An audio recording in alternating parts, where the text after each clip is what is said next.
ભૂલી ગયા પછી એકાંકીના લેખકનું નામ રઘુવીર દલસિંહ ચૌધરી છે. તેમનો જન્મ 5 ડિસેમ્બર 1938માં બાપુપુરામાં થયો. નિબંધ, વિવેચન, રેખાચિત્ર, પ્રવાસ, ચિંતન, સંપાદન વગેરેમાં તેમનું નોંધપાત્ર પ્રદાન છે. અમૃતા એ તેમની પ્રસિદ્ધ નવલકથા છે. આ એકાંકીમાં સંબંધ, વિચ્છેદ અને ફરી સંબંધ બંધાવવાની ઘટનાઓ છે. એક પિતાનું પોતાની પુત્રીની ક્ષમતા વિશેનું અજાણપણું અને અંતે તેનું પરાક્રમ પિતાને નવેસરથી વિચાર કરવા પ્રેરે છે. પાત્રો: સલોની, નરેન, મનીષા, કનોજ, આનંદ અને વિરાટ. આબુ પર પર્વતારોહણ શિબિરમાં આવેલા સલોની અને કનોજ ખભે દોરડા ભરાવી સ્ફૂર્તિથી ચાલ્યા આવે છે. એમની વચ્ચે એક બાળપણના સ્નેહી નરેનને જોઈને મનીષા ભાષણ કરતા અટકી ગયેલી. 2 અકસ્માતો નડવા છતાં એણે હિમાલયના શિખરો સર કરેલા. અને 3 ગઈકાલે એણે એક કુટુંબને રીંછ સામે રક્ષણ આપી બચાવી લીધું. એ વિશે વાતચીત થાય છે. એ બંને હવે વનાધિકારી નરેનના નિવાસે આવી પહોંચ્યા છે. સલોની: નરેનભાઈ, ગઈકાલે 4:01ના અરસામાં તમે ભરત ટેન્ક પાસે થઈને પસાર થયા હતા? નરેન પુસ્તક બાજુ પર મૂકતા: હા, તમે લોકો એ વિસ્તારમાં હતા તો મને બોલાવ્યો કેમ નહીં? અહીં જંગલમાં કોઈ ઓળખીતો અવાજ કાને પડે એવું બનતું જ નથી. મને કોઈએ બોલાવેલો? સલોની: ના, તમને જોઈને કોઈક બોલતા અટકી ગયેલું. નરેન: મારા જેવા સાદા માણસને તારી આ ગોપિતવાણી નહીં સમજાય. સલોની: લો, આ સમાચાર વાંચો. લો, એમાં ફોટો છે અને સમાચાર તમારા માટે અજાણ્યા નથી. બધા પર્વતારોહક જાણે છે. દીદીએ રીંછના હુમલામાંથી પેલા સુરતી કુટુંબને બચાવ્યું નહોતું? કનોજ: અહીંના રીંછ વિશે તો નરેનભાઈ જાણતા જ હશે. નરેન: હા, એ માનવભક્ષી નથી હોતા. માણસને જોઈને જુનૂનથી પ્રતિકાર કરે છે. એમના હાથના પંજા આપણા મોં પર વાગી ગયા તો ભારે જોખમ. અને આ સમાચાર મુજબ તો ભાગ્યે જ બચત. 8-10 વર્ષના 2 બાળકો સાથે નીકળનાર એ કુટુંબને ધન્ય છે. કનોજ: કદાચ રસ્તો ભૂલ્યા હશે અથવા અમારી ટુકડીને દૂરથી જોઈને ટૂંકો રસ્તો લીધો હશે. સલોની: એમને ખબર હતી કે અહીં કોચ તરીકે સેવાઓ આપતા બહેન સુરતના છે, મનીષા દેસાઈ. નરેન ધીમેથી: મનીષા? સુરત? ખેર, જે હોય તે. સારું થયું આ સમાચાર છપાયા, તેથી લોકો જરા સંભાળીને ફરશે. સલોની: આમાં પણ તમને કશું રોમાંચક ન લાગ્યું? નરેન: તું કેમ આજે બધું આ રીતે પૂછે છે શું સલોની? સલોની: એ જ કે હું પૂછું છું એ બધું એળે જાય છે. તમે આવા શુષ્ક ક્યારથી થઈ ગયા? મમ્મી તો કહેતી હતી કે મામાના નરેનભાઈ મોટા કવિ થશે. કહે છે કે નૈસર્ગિક સૌંદર્ય પાછળ તમે ગાંડા હતા, તેથી તો ફોરેસ્ટ ઓફિસરની તાલીમ લીધેલી. નરેન: એમાં તથ્ય હશે, પણ મારી રીતે કહું તો હું માનવ હૃદયના સૌંદર્ય પાછળ ગાંડો હતો. પ્રકૃતિ એની બાહ્ય છબી હતી, પણ જીવનમાં એક અણધારી ક્ષણ આવી, ઊંડો આઘાત કરી ગઈ. મૂળ વસ્તુ ગુમાવ્યા પછી એની બાહ્ય છબીનો, આ નૈસર્ગિક સૌંદર્યનો પણ એટલો મહિમા ન રહ્યો. હવે માત્ર નોકરી કરું છું, અલબત્ત નિષ્ઠાથી. સલોની: તમે લગ્નના બધા માગા કેમ પાછા ઠેલો છો? એટલા માટે કે મનીષા દેસાઈ નામની એક નમણી ને નાજુક કન્યા પર તમે કવિતાઓ લખતા પણ એણે લગ્નની ના પાડી. નરેન: એ નમણી અને નાજુક હતી એ ખરું, પણ એના પર કવિતા નહોતો લખતો. હું એને જ કવિતા માનતો હતો. અને બીજું, એણે ના નહોતી પાડી. ખેર, એ નાજુક કન્યાનું નામ મનીષા હતું, અટક દેસાઈ અને ગામ સુરત હતું. તેથી આ ખડતલ અને નિર્ભય કન્યાને હું મારા પૂર્વજીવનની મનીષા માની લઉં? હવે તો એની અટક પણ બદલાઈ ગઈ હશે. સલોની: અને ન બદલાઈ હોય તો? જે વ્યક્તિ નાજુક અને નમણી હોય એ જ ખડતલ અને નિર્ભય ન થઈ શકે? આ મુદ્દા પર તો અમને કુમારી મીના દેસાઈએ એક દિવસ ભાષણ આપેલું. જુઓ જરા ફોટો, ધ્યાનથી જુઓ. નરેન: આંખો તો એવી જ છે, પણ સૈનિક બાળા જેવો યુનિફોર્મ? ના ના સલોની, એ ન હોય. સલોની: તમે આ ફોટા સાથે તમારી કલ્પના મૂર્તિને સરખાવો છો કે મૂળ વસ્તુને, મનીષા દેસાઈને? નરેન: એ મનીષાનું આવું રૂપાંતર? મારે અભિનંદન આપવા આવવું જોઈએ જો ખાતરી થાય કે. સલોની: પ્રયત્ન કરી જોઈએ, મનીષા બહેનને ખ્યાલ ના આવે એ રીતે. નરેન: કનોજ, તું આનંદને અહીં મોકલશે? હું પછી એની સાથે કેમ્પ પર આવી જઈશ. સલોની: ચાલો વરંડામાં બેસીએ. સૂર્યનો પ્રકાશ છે ત્યાં સુધીમાં આ તમારા બંગલાના ફૂલ છોડની શોભા જોઈએ. નરેન, તું ચાલ, ખુરશીઓ હું લાવું છું. મારી અત્યાર સુધીની નોકરીમાં સૌથી સુંદર મકાન મળ્યું છે. જાણે કે હું અહીંનો માનવન તો મહેમાન ન હોઉં. સલોની, અરે પેલો ગુલમોહર કેવો ખીલ્યો છે. નરેન, એની ઉંમર ખબર છે? આપણા બંનેની ઉંમરના સરવાળાથી પણ વધારે હશે. નજર પડી ત્યારે મને પણ પ્રશ્ન થયેલો, આટલું ઘરડું ઝાડ આટલું પ્રફુલ્લિત થઈ શકે? દૂર જોતા, અરે આ પેલો દોડતો આવે એ તો મનીષાનો નાનો ભાઈ. આટલા વર્ષે બાળક જ રહ્યો. બરાબર 4-4.5 વર્ષે હું એને જોઉં છું.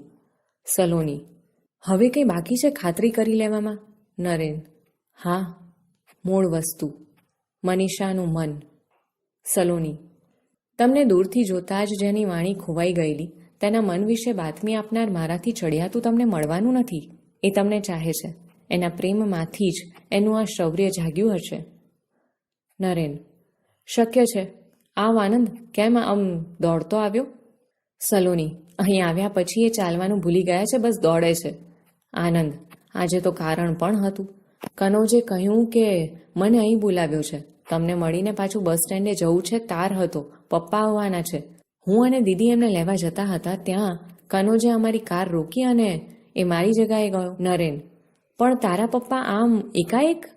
આનંદ, હા, મનીષાના પરાક્રમ વિશે છાપામાં વાંચ્યું હશે. અભિનંદન આપવા પધારતા હશે. નરેન, મનીષા કોણ? આનંદ, તમે પૂછો છો મનીષા કોણ? એની હાજરીમાં આવો પ્રશ્ન ન કરતા, નહીં તો એ આત્મહત્યા કરશે. નરેન, અત્યાર સુધી જીવી છે તો હવે કદાપી એવું ન કરે. આનંદ, દીદીનું ભલું પૂછવો. અહીંના ઊંચામાં ઊંચા શિખર પર જઈને કૂદે. જેને કાજે આવું આકરું તપ કરીને સિદ્ધિ મેળવી, એ પૂછે છે કે મનીષા કોણ તો પછી? નરેન, ખરેખર? હું તો ભૂતકાળ બાદ કરીને જીવતો હતો. આનંદ, મનીષા યાદ કરીને જીવતી હતી. ખરેખર તો એમ કહેવું જોઈએ કે એ ભવિષ્ય માટે જીવતી હતી. પપ્પાએ તમારી સાથે એની સગાઈની ના પાડી એનો આઘાત સમજવાની ત્યારે મારી ઉંમર ન હતી. છતાંય મેં એની તરફેણમાં દલીલ કરી હતી. પપ્પાએ મને કહેલું, જા, મનીષાને કહે કે એક ગરોળી પકડી લાવે. તુરંત હા પાડી દો. એમની વાત સાચી હતી. મનીષા ત્યારે સુકુમાર તો હતી જ, ડરપોક પણ હતી. પપ્પાને ખાતરી હતી કે સિંહની એકાદ ત્રાળ સાંભળીને જ મનીષા મરી જશે અને નરેન્દ્ર કુમારે વિધુરનું જીવન જીવવું પડશે. પણ હવે આખી વાત બદલાઈ ગઈ છે. પપ્પા ઘણા વખતથી તમારું સરનામું શોધતા હતા. એ મનીષા પાસેથી જાણશે તો સીધા અહીં જ આવશે. નરેન, આ બધું માન્યામાં આવે એવું નથી. વધુ પડતું સારું લાગે છે, જેને માટેની મારી યોગ્યતા મેં કદી કલ્પી પણ ન હતી. જીપનું હોર્ન સંભળાય છે. આનંદ, દીદી હોર્ન વગાડતી લાગે છે, હું જાઉં. નરેન, ખરેખર તો મારે જવું જોઈએ, પણ જો એ અહીં આવવા માંગતા ન હોય તો કહેજો કે કાલે સવારે અભિનંદન આપવા કેમ્પ પર આવીશ. સલોની, 5 વાગે અમે તાલીમ માટે નીકળી જઈએ છીએ. નરેન, અને 10:30 આવી જાઓ છો. સલોની, ખબર તો ઘણી રાખો છો. નરેન, મારી જવાબદારીનો ભાગ છે. કનોજ પ્રવેશતા, સલોની, ચાલ, તારે નથી આવવું? સલોની, કેમ, દીદી અહીં નથી આવતા? કનોજ, એ આવે છે પણ હું અને આનંદ વિરાટ બાબુને ગેસ્ટ હાઉસમાં મૂકવા જઈએ છીએ.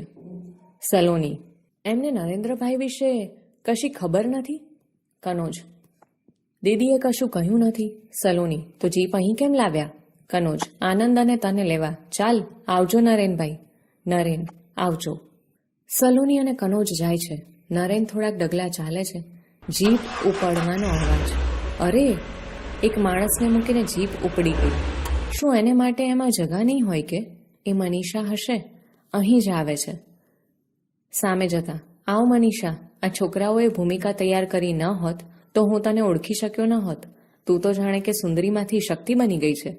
તે એક કુટુંબને બચાવ્યું એ બદલ અભિનંદન. મનીષા, આભાર. મને હતું કે આ સ્વરૂપે જોઈને તું મને ભેટી પડશે.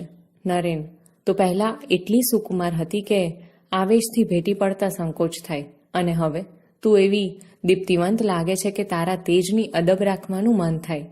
સાચે જ એક પલકારે પ્રશ્ન થયા કરે છે કે તું એ જ મનીષા છે? મનીષા, છું અને નથી? નહોતી તે થઈ શકી એનો આનંદ છે. ગરોળીથી ડરનાર હવે મગર સાથે પણ લડી શકે એમ છે. નરેન: બહુ આનંદ થયો તને આમ ખડતલ થયેલી જોઈને. મનીષા: પણ મારા પપ્પાને થયો છે એટલો નહીં. બસ સ્ટેન્ડ પર એમણે મને ઉંચકી લીધી અને બધા પેસેન્જરોને બતાવી. ગાંડા માણસની જેમ મોટેથી બબડાટ કર્યો. બધા ભેગા થઈ ગયા અને એમને પોતાનું ઓડિયન્સ બનાવીને ભાષણ કર્યું. એમાં સાતરણનો પણ હવાલો આપ્યો. કહ્યું કે કાયર માણસ બહાદુર થઈ શકે છે, સુકુમાર શક્તિશાળી થઈ શકે છે. એક શેર પણ બોલ્યા ઇકબાલનો: खुदी को कर बुलंद इतना कि हर तकदीर से पहले खुदा बंदे से खुद पूछे बता तेरी रजा क्या है.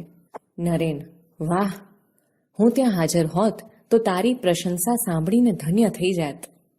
મનીષા: અથવા મારા પપ્પાને સીધા દવાખાને લઈ જાત. આવેશમાં શમી જતા એ રડવા લાગ્યા. એ તો અમે સોગંદ દઈને જીપમાં બેસાડી દીધા, નહીં તો છાપા માટે એક બીજા સમાચાર બનત. દીકરીના પરાક્રમથી પાગલ બની ગયેલા પિતા અને એમનો આનંદ ખરેખર તો પોતે ખોટા પડ્યા તેનો હતો. નરેન: કઈ બાબતે? મનીષા: ગરોળીથી ડરનારે રીંછને ડરાવ્યા એ. પપ્પા મોટેથી કહેતા હતા, સાંભળો હે મુસાફરો, દુનિયાથી થાકેલા લોકો, સાંભળો, માણસ માટે કશું અશક્ય નથી. સાર્ત્ર કહે છે, તમે એ આકાશના તારા સુધી પહોંચી શકે છે. હું કહીશ કે એ આકાશના તારાને ફૂલની જેમ વેણી શકે છે. પપ્પા શિકારી હતા ને એકવાર મમ્મીને સાથે લઈ ગયેલા. એની ઈચ્છા નહોતી, આજ્ઞા માનીને ગયેલી. માંચડા પર હોવા છતાં નીચે વાઘની છલાંગ જોઈને એ ચીસ પાડી ઉઠેલી. એ પછી હૃદયના ધબકારાનું દર્દ કોઈ ઉપાય દૂર ન થયું. તે ન થયું. આજે મમ્મી જીવતી હોત તો આ સમાચાર વાંચીને એના ધબકારા કાયમ માટે શમી ગયા હોત. પપ્પા કહેતા હતા. એમની વાત મને સાચી લાગી. નરેન, તું તો સાહસમાં મારાથી પણ આગળ નીકળી ગઈ. નિર્ભય થતાં જ તું પ્રેમ સ્વરૂપ બની ગઈ અને સર્વાત્મ ભાવે એક ભયંકર પ્રાણીના પંજા. મનીષા: ખબર હતી કે જે ભયંકર લાગે છે એ હિંસક નથી. હવે તો મારો રોજનો અનુભવ છે. આ પ્રકૃતિ માતા છે, વરદાત્રી છે. માણસો કેમ ભૂલી જાય છે કે દૂરથી અવાજ આવે છે, she is greater than me because she is my daughter. Naren: Manisha, આ કોનો અવાજ છે? સહેજ નજીકથી અવાજ. હા, એ મારાથી પણ મહાન છે. સાક્ષાત શક્તિ છે. એ સિંહ પર સવારી કરે એવી છે તો પછી રીંછનું શું ગજું? મનીષા હસી પડતા: હા તો પપ્પા, બીજું કોણ? સાચે જ એમનું ચસકી ગયું છે. અવાજ: આ વિશ્વમાં સૌથી સુખી માણસ હું છું. ઈશ્વરની ઈચ્છા હોય તો એની પાસેથી હું આખો પર્વત ખરીદી લઉં. વિરાટ: નો નેવર, હું કંઈ યુધિષ્ઠિર નથી. એકેય વાર શા માટે ખોટું બોલું? આનંદ: યાદ કરી જુઓ, આ સજ્જનને ઓળખો છો? નરેન: નમસ્તે મુરબ્બી, પધારો. વિરાટ: નમસ્તે યંગ મેન. આનંદ: પપ્પા, આ નરેન્દ્ર કુમાર છે, આબુના ફોરેસ્ટ ઓફિસર, જેમની આગળ તમે એકવાર ખોટું બોલેલા. વિરાટ: ઓહો, પેલો કવિ મનીષા પર કવિતા લખતો હતો એ? નરેન: હવે કોઈના પર કવિતા લખતો નથી. વિરાટ: તો મારા પર લખ. હું આજે સૌથી સુખી છું. Most happy man in the universe. એક શું, બે કવિતા લખ. નરેન: દુઃખી માણસ સુખી વિશે લખે તો સાચો અર્થ ભાગ્યે જ પ્રગટ થાય. વિરાટ: તને શું દુઃખ છે ભાઈ?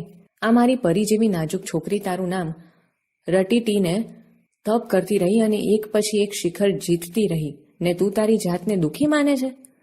આનંદ: પપ્પા, એમનું દુઃખ દૂર કરવાનો ઉપાય તમારા હાથમાં છે. વિરાટ: શું મનીષા, આ તારો તોફાની ભાઈ સાચું કહે છે? તારું મૌન સંમતિ સૂચવે છે. અલ્યા છોકરાઓ, પેલી મીઠાઈ લાવો. અને આનંદ, તું જીપ લઈને જા. કોઈ જોશી બોશીને પકડીને ઉઠાવી લાવ. મનીષા: પણ પપ્પા, આ 5 વર્ષ સુધી કોઈ કોઈને યાદ રાખી શકે? વિરાટ: હજી ક્યાં 5 પૂરા થયા છે? 6 માસ બાકી છે. એ પહેલાં તો હું તમને પરણાવી દઈશ. નરેન: એની ઉતાવળ નથી. મનીષા મનમાં હતી છે અને રહેશે. જો પ્રેમ કોઈ મુદતી વસ્તુ હોત તો અમે આમ શિખરો ભણી ગતિ કરી ન હોત. રહેવા દે આનંદ. મનીષા: હા, જોશીને બોલાવવાની જરૂર નથી. પહેલાં તો હું આ શિબિર પૂરી કરીશ, પછી અમે થોડા દિવસ સાથે હરી ફરીશું, જૂનો સમય તાજો કરીશું. કનોજ: સલોની, આ ધીરજ આપણે રાખી શકીશું? આપણે તો નક્કી કર્યું હતું કે સલોની, માત્ર મીઠાઈ ખાવાનું નક્કી કર્યું હતું આપણે આ શિબિરમાં સાહસ શીખવા આવ્યા છીએ. તું સાહસ નહીં, ખરું ને દાદાજી? Virat: yes, there is a point. મારી દીકરી તમને બધું બરોબર શીખવી રહી છે. મારા આશીર્વાદ છે. તમે લોકો બહાદુર જ નહીં, બુદ્ધિશાળી પણ બનશો. અને તમારા પ્રેમમાંથી જ શૌર્ય જાગશે. લો આ મીઠાઈ, આશીર્વાદના ભાગરૂપે ખાઓ અને ખવડાવો, ગાઓ અને ગવડાવો. તમારા ભવિષ્યમાં પ્રેમ શૌર્ય અંકથી ધ્વજ ફરકાવો. બધા એકમેકને મીઠાઈ ખવડાવે છે. વિરાટ બાબુ ગાય છે: ધ્વજ પ્રકાશ છે ઝળહળ કસુંબી, પ્રેમ શૌર્ય અંકિત.